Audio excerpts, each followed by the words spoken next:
మహాపరిశుద్ధుడు మమ్మల్ని మిక్కిలిగా ప్రేమించిన మా పరలోకపు తండ్రి, నీ యొక్క పరిశుద్ధ పాదములకు లెక్కించలేని స్థితులు స్తోత్రాలు వందనాలు చెల్లించుకుంటున్నాను ప్రభా.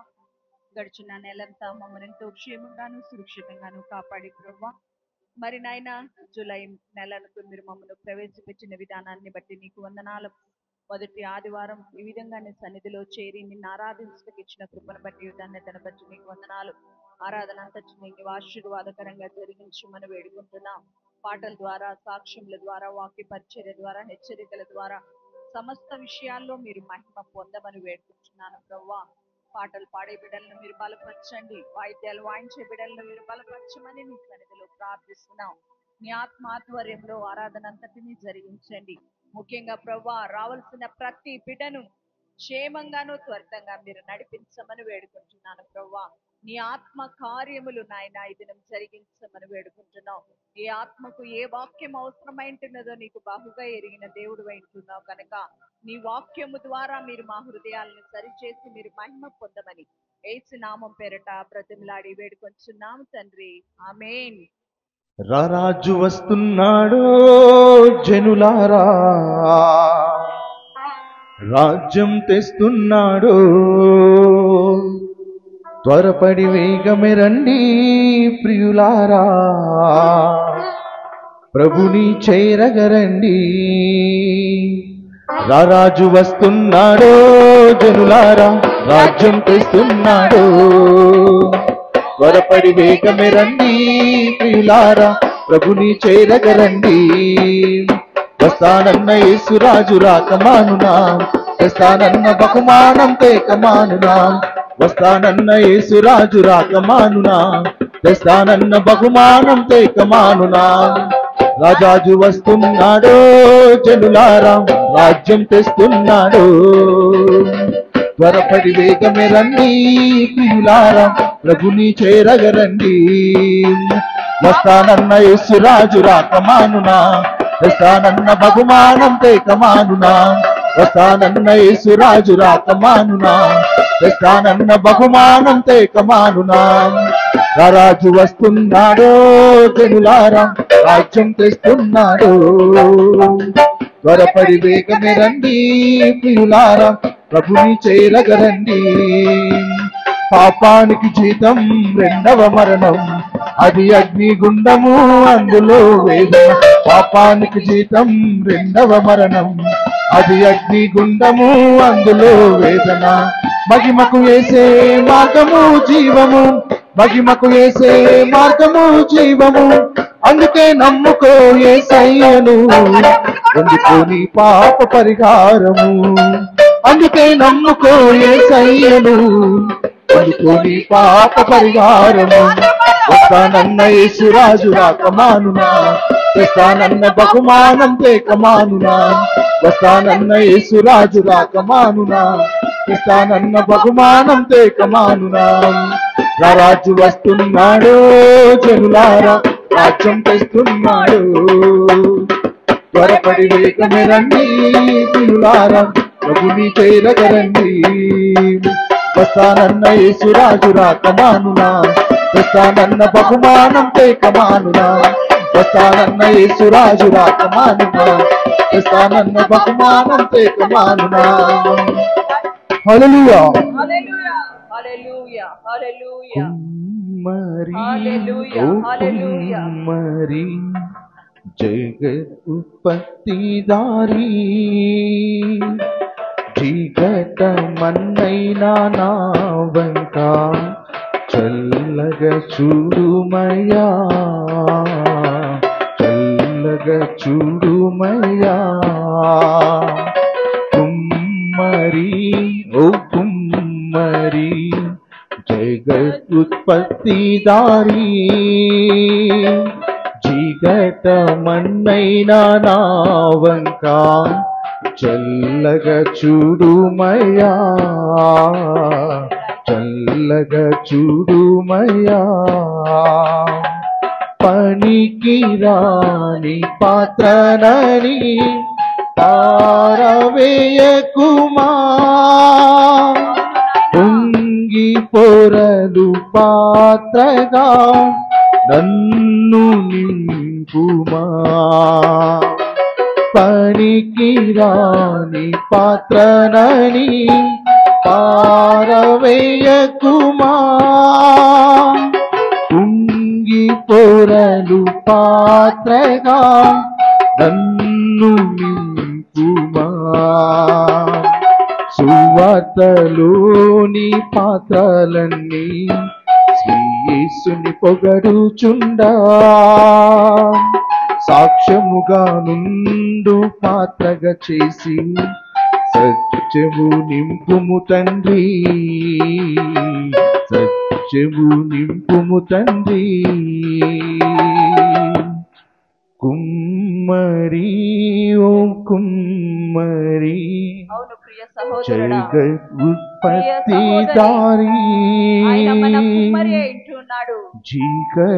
చీకటమన్నైనా నా వంక ఆయనకి ఇష్టమైన పనిముట్టుగా చూడుమయ్యా చల్లగా చూడుమయ్యా మన్నుగానే పనికి రాని పాత్రలని పారవేయకుమా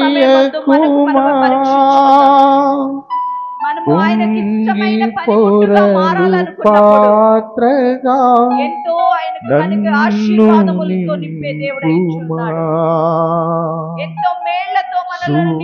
సువార్తలోని పాత్రలన్నీ దేవుని వైపు చూద్దాం. యేసుని పొగడుచుండా సాక్షిగా నుండు పాత్రగా చేసి సత్యముతో నింపుము తండ్రి సత్యముతో నింపుము తండ్రి నన్ను నీ చేతులకు అప్పగించుకుంటున్నాను ప్రభువా, నా జీవితమును నీ చేతుల్లో పెట్టుచున్నాను.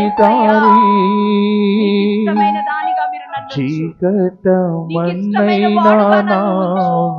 నీకు పనికి వచ్చు పాత్రగా నన్ను ఉంచు ప్రభువా. పనికి రాని పాత్రగా నేనుంటే బయట ఆరని అగ్నిలో నేను కాల్చవేయబడుదునేమో ప్రభువా. నీకు పనికి వచ్చు పాత్రగా నన్ను ఉంచు ప్రభువా. నీకు విలువైన పాత్రగా నేను ఉన్నటకు సహాయం చేయి ప్రభువా. ప్రతి ఒక్కరూ ఆయన వైపు చూద్దాం. వెలలేని నీదు రక్తంబుతో వెలుగొందు పాత్రగా చేసి విలువేలేని పాత్రను నేను కొనువారు లేరెవ్వరు విలువేలేని రక్తము వెలుగొందు పాత్రగా చేసి ఆటంకముల నుండి తప్పించి ఎల్లప్పుడు కాపాడుమయా పగిలియున్న పాత్రను నేను సరిచేసి వాడుమయా సరిచేసి వాడుమయా కుమ్మరి ఓ కుమ్మరి జగత్ ఉత్పత్తిదారి చీకటమన్నైనా నా వంక చల్లగా చూడుమయా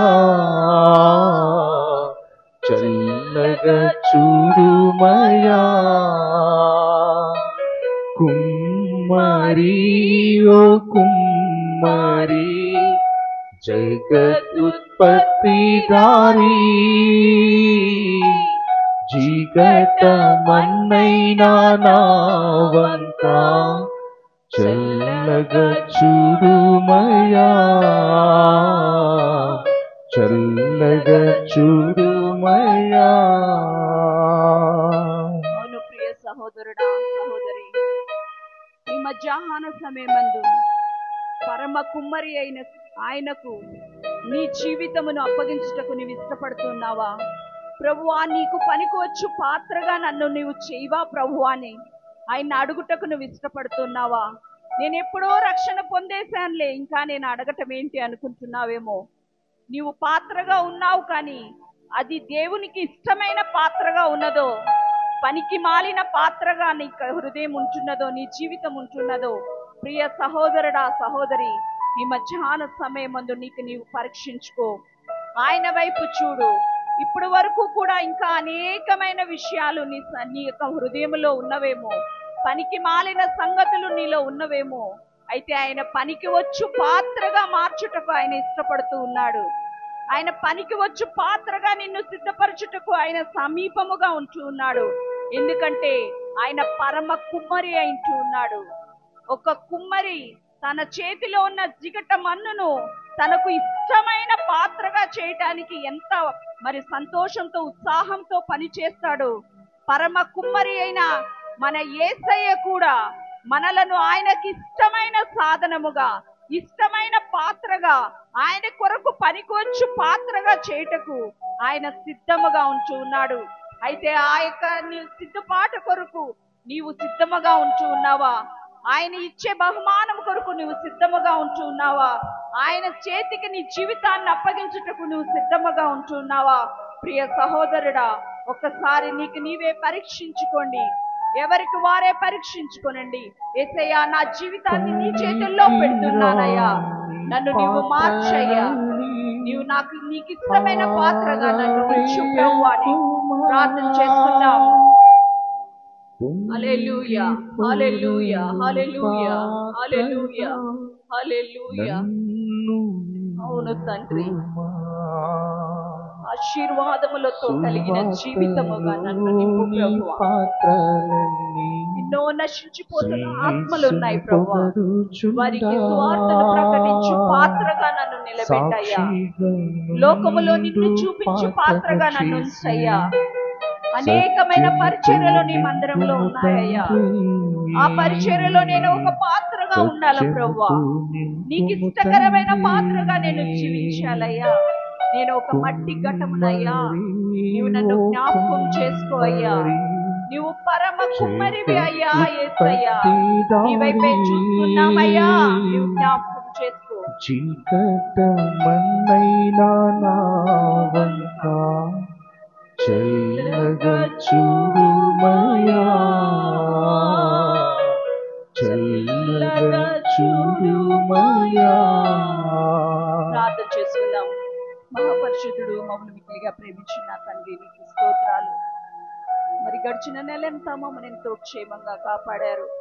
ఎన్నో సమస్యలు, ఎన్నో వేదనలు, ఎన్నో బలహీనతలు, ఎంతో అసమాధానము మాకు కలిగినప్పటికీ ప్రభువా, వాటి నుండి మాకు కావలసిన ఆదరణను, ఓదార్పును నైనా నీవు మాకు ఇచ్చి ప్రభువా, మరొక నూతన నెలను మీరు మాకు ఇచ్చిన విధానాన్ని బట్టి నీకు స్తోత్రాలయ్యా. ఈ నెలంతా కూడా నీ కను దృష్టిలో మీరు మాతో ఉంచమని వేడుకుంటున్నానయ్యా.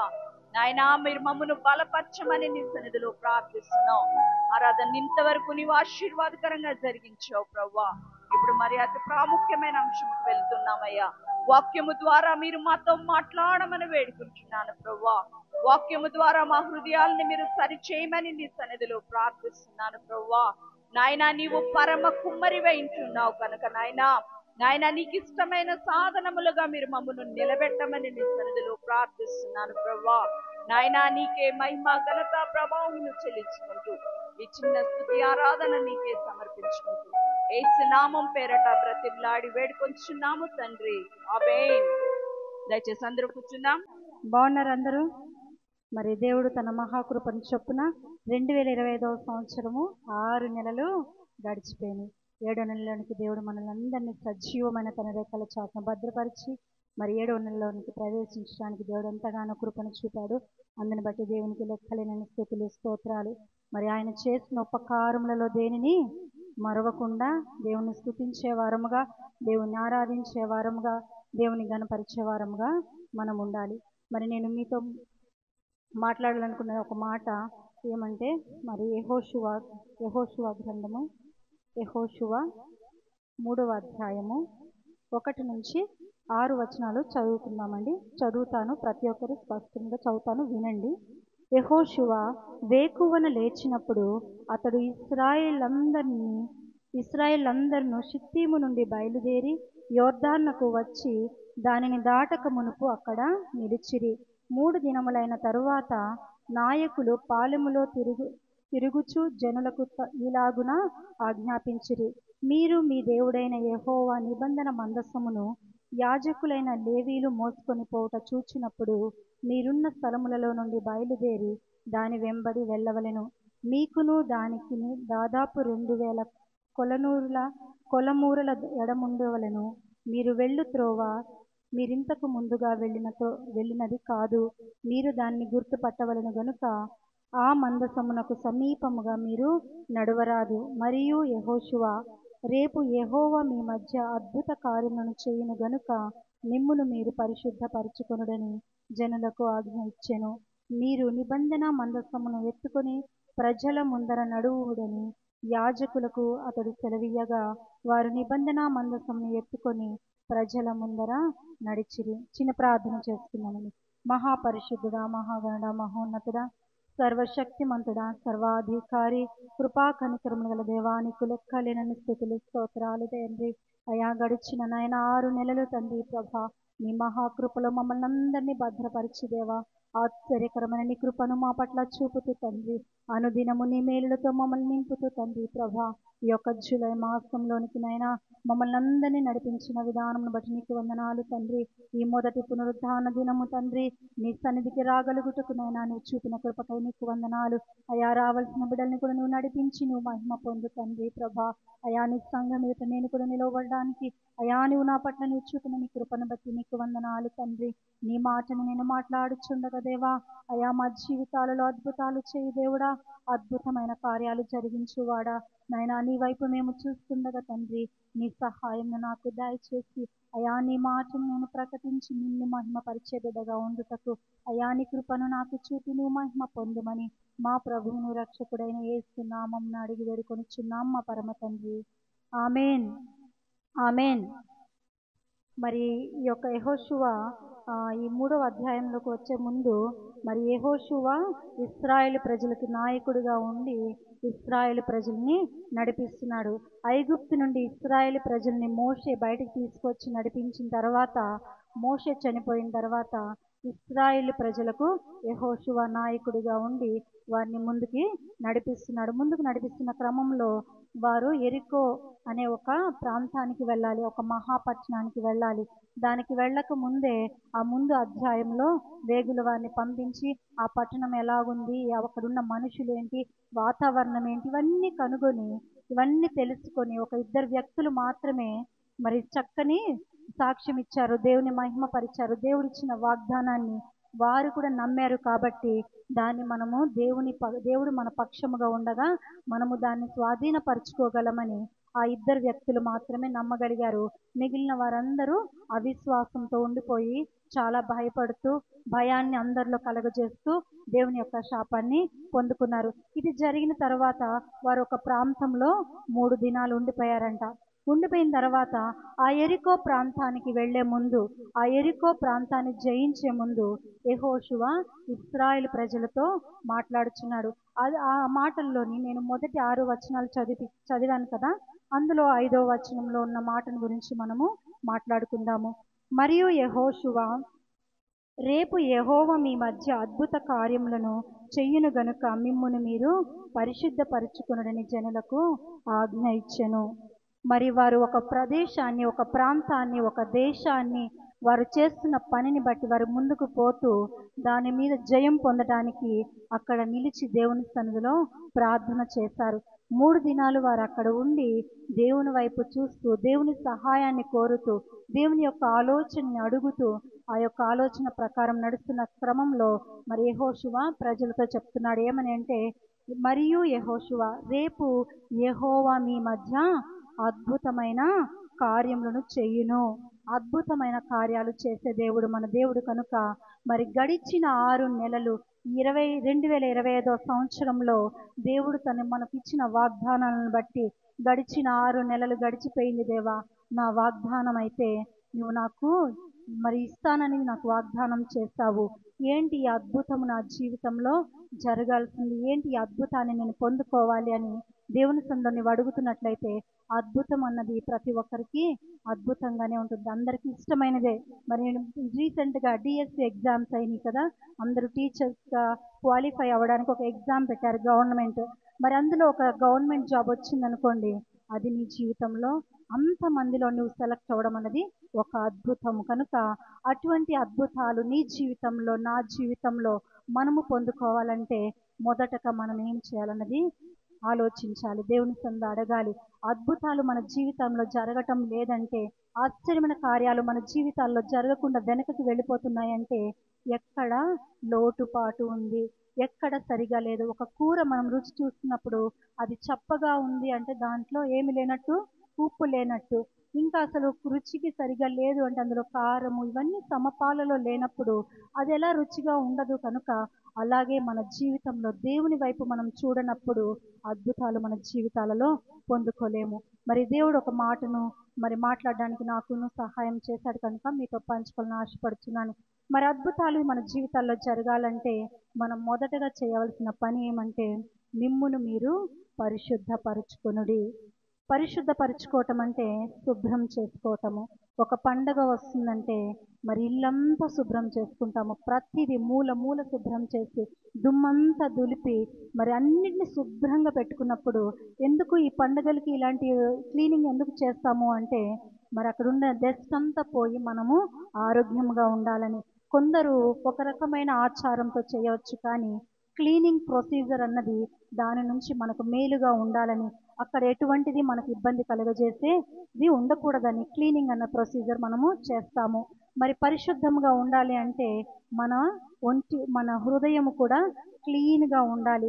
మరి మన బాడీ క్లీన్గా ఉండాలని ఈ మధ్య ఎక్కువ చెప్తున్నారు. క్రైస్తవులు అంటే దేవుని ఆశ్రయించిన బిడ్డలైతే మొదటి నుండి ఉపవాసం ఉండి దేవుని సన్నిధి వైపు చూస్తున్నారు.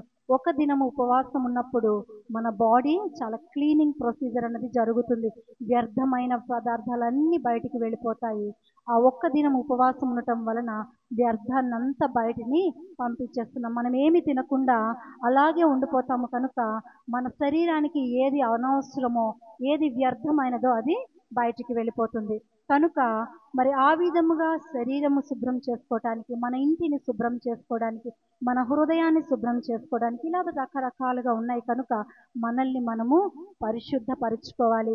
ఏ విధముగా పరిశుద్ధపరచుకోవాలి? నేను పరిశుద్ధంగానే జీవిస్తున్నాను కదా, నేను చాలా మంచిగా ఉన్నాను, ఎవరికి నా మాట ద్వారా కానీ ఇబ్బందిని కలగచేయట్లేదు, నా చూపు ద్వారా నేను ఇబ్బందిని కలగచేయట్లేదు, కానీ ఇంకా ఎలా నేను పరిశుద్ధపరచుకోవాలని నీవు ఆలోచిస్తుంటే దేవునితో మాట్లాడుతున్నాడు. దేవుని యొక్క రక్తము ద్వారా మనల్ని మనము పరిశుద్ధపరచుకోవాలి. మరి దేవుని యొక్క రక్షణ పొందని వారు మరి మొదటగా దేవుని యొక్క రక్తము ద్వారా పరిశుద్ధపరచుకోవాలి. మొదటి యోహాను పత్రిక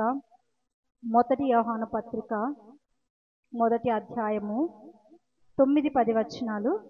మన పాపములను మనము ఒప్పుకొనిన ఎడల ఆయన నమ్మదగిన వాడును నీతిమంతుడును గనుక ఆయన మన పాపములను క్షమించి సమస్త దుర్నీతి నుండి మనలను పవిత్రులుగా చేయును. మరి దేవుని యొక్క రక్తము మన యొక్క పాపముల నుండి మనల్ని పవిత్రులుగా చేస్తుంది. మరి దేవుని సన్నిధిని ఆశ్రయిస్తూ దేవుని బిడలముగా జీవిస్తూ అనేక మంది మధ్యలో వీరు చర్చికి వెళ్ళేవారు అని మాట్లాడుకునే మనుషుల మధ్యలో మనం జీవిస్తూ మన జీవితం పరిశుద్ధముగా ఉందా లేదా అన్నది చూసుకోవాలి. దేవుని రక్షణ అన్నది మన జీవితంలో మనం పొందుకున్నామా లేదా అన్నది మనం తెలుసుకోవాలి. పరిశుద్ధపరచబడాలి అంటే ఆయన రక్తము ద్వారా మాత్రమే మనము పరిశుద్ధపరచబడగలము. కనుక మరి ఎవరైతే దేవుని యొక్క రక్షణను ఇంకా నిర్లక్ష్యం చేస్తూ దేవుని బిడలమని చెప్పుకుంటూనే దేవునికి దూరముగా జీవిస్తున్నారు, అటువంటి వారితో దేవుడు మాట్లాడుతున్నాడు. నీవు దేవుని సన్నిధికి వచ్చి ఆయన రక్తము ద్వారా నీ ప్రతి పాపమును తుడిచి వేయించుకోవాలి, కడగబడాలి, శుభ్రం చేయబడాలి. కనుక మరి దేవుడు మాట్లాడుతున్నాడు, ఆయన రక్తము ద్వారా ప్రతి పాపములను కడిగివేసే దేవుడు, మనల్ని నీతిమంతులుగా తీర్చే దేవుడు. మనం నీతిమంతులమైతే మనకి మనముగా కామండి, ఆయన నీతిని మాత్రమే మనం పొందుకున్నాము. కనుక ఆయన నీతిని మాత్రమే మనము ఇతరులకు చూపగలము. కనుక పరిశుద్ధముగా జీవించడం అన్నది ఏంటంటే, యవన కాలంలో ఉన్న బిడ్డలు యవన కాలంలోనే రక్షణ పొందాలి. ఒకవేళ నీ యవన కాలము గడిచిపోయింది, నువ్వు లేటుగా దేవుని యొక్క ఆయన యొక్క నామం యొక్క బలమును, ఆయన శక్తిని నువ్వు లేటుగా చాలా ఆలస్యంగా ఆశ్రయించిన ఎడల ఇది కూడా సమయమే. కనుక దేవుని యొక్క సన్నిధికి వస్తున్నప్పుడు దేవుని యొక్క రక్తము ద్వారా నీ ప్రతి పాపమును కడుగుకొని పరిశుద్ధముగా జీవించాలి.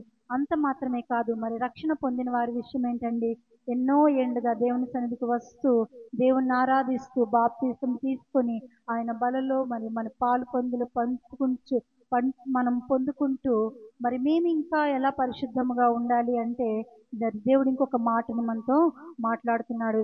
ఏం చెప్తున్నాడంటే, ఎఫెసీయులకు రాసిన పత్రిక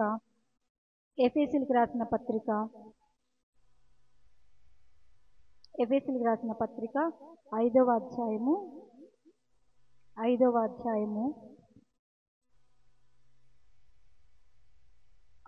27 నుంచి అవుతాను. పురుషులారా, మీరును మీ భార్యలను ప్రేమించుడి. అటువలే క్రీస్తు కూడా సంఘమును ప్రేమించి అది కళంకమైనను ముడత అయినను అట్టిది ఏదైనను లేక పరిశుద్ధమైనదిగాను నిర్దోషమైనదిగాను మహిమగల సంఘముగాను ఆయన తన ఎదుట దానిని నిలవబెట్టుకొనవలెనని వాక్యముతో ఉదక స్నానము చేత దానిని పవిత్రపరచి పరిశుద్ధపరచుటకై దాని కొరకు తన్ను తాను అప్పగించుకొనెను. హల్లెలూయా, హల్లెలూయా. రక్షణ పొందామండి, బాప్తిజం తీసుకున్నాము, ప్రతి ఆదివారం దేవుని సన్నిధికి వస్తున్నాము. ప్రతి ఆదివారం దేవుని సన్నిధికి వచ్చి ప్రతి పరిచర్యలో, చిన్న చిన్న పరిచర్యల్లో మేము కూడా పాల్గొంటున్నాము, మేము పరిశుద్ధంగానే ఉన్నాము అనుకుంటే కాదంట. ఇంకా ఏం చెప్తున్నాడు దేవుడు, వాక్యముతో ఉదక స్నానము చేత దానిని పవిత్రపరిచి, మనం ఎలా పవిత్రపరచుకోవాలి అంటే, రక్షణ పొందిన వారు, మేము ఆల్రెడీ రక్షణ పొందేశాము, బాప్తిజం తీసుకున్నాము, మొదటి మాట మాకు కాదు అనుకునే వారికి దేవుడు మాట్లాడుతున్నాడు. ప్రతిదినము ఉదక స్నానము చేత, ప్రతిదినము మనం స్నానం చేసి మన శరీరంను ఎలాగ క్లీన్గా ఉంచుకోవడానికి ఇష్టపడతామో, అదే విధంగా వాక్యంతో మన హృదయాన్ని స్నానం చేపించేటట్టుగా, వాక్యం ద్వారా దేవుడు మనతో రోజు మాట్లాడతాడు. వాక్యం చదవటం వల్ల ఏమవుతుందంటే, మన తలంపు చెడ్డగా ఉన్నప్పుడు ఆ మాట ద్వారా మనము గద్దింపబడతాము.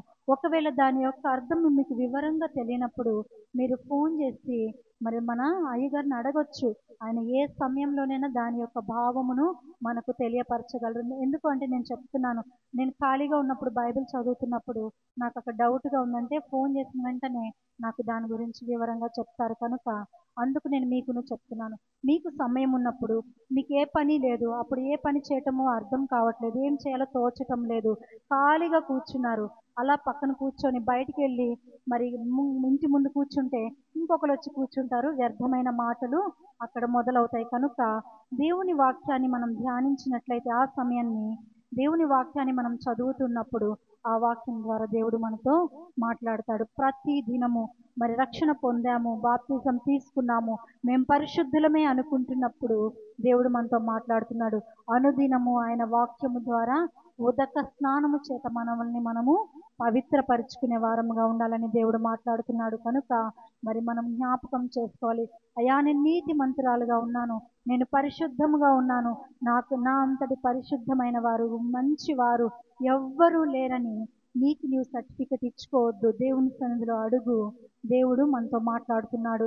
పరిశుద్ధముగా జీవించడానికి మొదట ఆయన రక్తము ద్వారా మనము పరిశుద్ధులముగా చేయబడుతున్నాము. కనుక ఆయన రక్తము ద్వారా కడగబడటానికి దేవుణ్ణి ఇంకా ఎవరు వారి రక్షకునిగా వారి జీవితాల్లోనికి ఆహ్వానించుకోలేదో వారితో దేవుడు మాట్లాడుతున్నాడు. దేవుణ్ణి మీ హృదయంలోనికి ఆహ్వానించుకోండి. దేవుని రక్తము ద్వారా నీ పాప జీవితాన్ని విడిచిపెట్టి నూతనమైన జీవితాన్ని, పరిశుద్ధమైన జీవితాన్ని మనము కొనసాగించాలని. అంత మాత్రమే కాదు, పరిశుద్ధత కలిగి జీవిస్తున్నామని కదా రక్షణ పొందిన వారు కూడా అనుదినము ఆయన వాక్యము ద్వారా శుభ్రపరుచుకుంటూ ఉండాలి. ఆయన వాక్యము మనల్ని గద్దించేది, ఆయన వాక్యము మనల్ని సరిచేసేది, ఆయన వాక్యము మనకు ఆలోచన కలగచేసేది. కనుక ప్రతి విషయంలో ఆయన మాట సూటిగా తేటగా ఉంటుంది. అప్పుడు మనము మన జీవితాలలో అద్భుతాలను చూడగలము. దేవా, 6 నెలలు గడిచిపోయిందయ్యా, నీ సన్నిధిలో నేను ఇంకా అడుగుతూనే ఉన్నాను, ఈ మాటలు వింటూనే ఉన్నాను, కానీ నా జీవితంలో అద్భుతము లేదయ్యా అనుకుని మరి నీ దేవుని సన్నిధిలో నీ దేవుని వైపు చూస్తున్నావేమో. దేవుణ్ణి అడుగు, అయ్యా నా జీవితంలో అద్భుతాన్ని చేయి దేవా, నేను పరిశుద్ధపరచుకోవాలి తండ్రి, నేను పరిశుద్ధంగా జీవించాలి, నీ మాట ద్వారా నేను ప్రతి దినము హెచ్చరింపబడుతూ సరి చేసుకుంటూ సరైన మార్గంలో నేను నడవాలి తండ్రి. ఎక్కడ నిన్ను నేను నిర్లక్ష్యము చేయకూడదని దేవుని సన్నిధిలో నీవు అడిగినప్పుడు అద్భుతాన్ని నీవు చూడగలవు. కనుక మరి యెహోషువ ఇశ్రాయేలు ప్రజలకు చెప్తున్నాడు, యెహోవా నేడు రేపు మీ మధ్య అద్భుతములు జరిగించను, కనుక మిమ్మల్ని మీరు పరిశుద్ధపరచుకోండి. మరి దేవుడు మనతో మాట్లాడుతున్నాడు. ఈ మాటని నేను విన్నప్పుడు మరి అద్భుతాన్ని జరిగించే దేవా, నేను దేవుని కింద అడుగుతున్నప్పుడు దేవుడు నా జీవితంలో కూడా అద్భుతాలను ప్రతి దినము ప్రతి క్షణము ప్రతి చిన్నది కూడా అద్భుతమే. మరి ఒకరి ద్వారా ఆనాడు ఐగుప్తు ప్రజలను 10 తెగుళ్ళ ద్వారా ఐగుప్తు ప్రజలందరూ బాధపడుతున్నారు, కానీ ఇశ్రాయేలు ప్రజలకు ఏ తెగులు కూడా వారి సమీపంలోకి రాలేదంటే అది దేవుని చేసిన అద్భుతము. కనుక మరి ఎవరి ద్వారా అనవసరమైన మాటలు, అనవసరమైన నిందలు, అసలు అవసరం లేని విషయాల్లో మీ యొక్క ప్రమేయం లేకుండానే మిమ్మల్ని లాగి మిమ్మల్ని అవమానపరచాలనుకుంటున్న పరిస్థితుల్లో మరి ఉన్నప్పుడు దేవుని వైపు చూడగలిగినప్పుడు దేవుడు మీ జీవితాలలో అద్భుతాలు చేసే దేవుడు. కనుక దేవుని వైపు చూడండి, పరిశుద్ధముగా మనందరము జీవించాలని నేను మీకు చెప్తున్నాను, నేను కూడా ఆశిస్తున్నాను. కనుక మరి ఈ మాటలు దేవుడికి దీవించును గాక. ఆమేన్. పరిశుద్ధుడైన మా పరమ తండ్రి, నీ పరిశుద్ధ పాదములకు వందనాలు. ఇంతవరకు శ్రద్ధగా దేవుని వాక్యం విన్న ప్రతి ఒక్కరిని మీరు దీవించండి. ఇష్టపడిన వాక్యము ప్రతి వారి హృదయములో ఫలింపచేయండి నాయన. ముఖ్యంగా బాధలు తలుచుకుని ఏడవటం కంటే నాయన గతంలో చేసిన మేళ్లను జ్ఞాపకం చేసుకొని నీ వైపు చూస్తే తగిన జయమును అనుగ్రహిస్తానని వాక్యం ద్వారా మీరు మాట్లాడినారు. వాక్యం ప్రతి ఒక్కరిలో పనిచేసేలా సహాయం చేయండి. ప్రతి ఒక్కరూ నీ వైపు చూడగలిగే కృప దయచేయండి. కుటుంబముగా నీ సన్నిధికి వచ్చి నిన్ను ఆరాధించుకునే కృప దయచేయమని మనం చేసుకుంటూ ఉన్నాం. నా ప్రభువా, పలహారం పంచిపెట్టిన బిడ్డలను దీవించండి. అలాగనే కానుకలు, కృతజ్ఞత కానుకలు, మరి దశమ భాగములు ఏమైతే పట్టుకొచ్చి నీ సన్నిధులు సమర్పించినారో వారికి 30 60 100 ప్రతిఫలం ఇచ్చి మీరు ఆశీర్వదించవలసిందిగా మనం చేస్తున్నాం. నజరేయుడైన యేసయ్య నామములో వేడుకొనుచున్నాను తండ్రి, ఆమేన్. మనమందరం లేచి స్తుతి కీర్తన పాడిన తర్వాత ఈ యొక్క ఆరాధన శక్తిని ముగించుకుందాం. రాజా నీకే స్తుతి స్తోత్రములు, గీతములు, మంగళధ్వనులు. రాజా నీకే స్తుతి స్తోత్రములు, గీతములు, మంగళధ్వనులు. శుభము శుభము శుభము.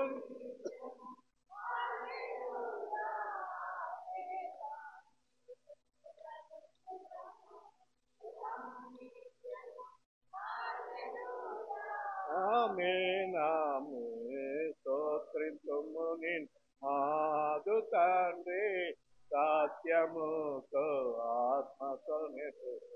ఆమేన్. మన తండ్రి అయిన దేవుని ప్రేమ, ప్రభువైన యేసుక్రీస్తు వారి యొక్క కృప, పరిశుద్ధాత్మ యొక్క నిత్య సహవాసము, సమాధానము కూడి వచ్చిన మనందరికీ సదా తోడై ఉండును గాక. ఆమేన్ ఆమేన్.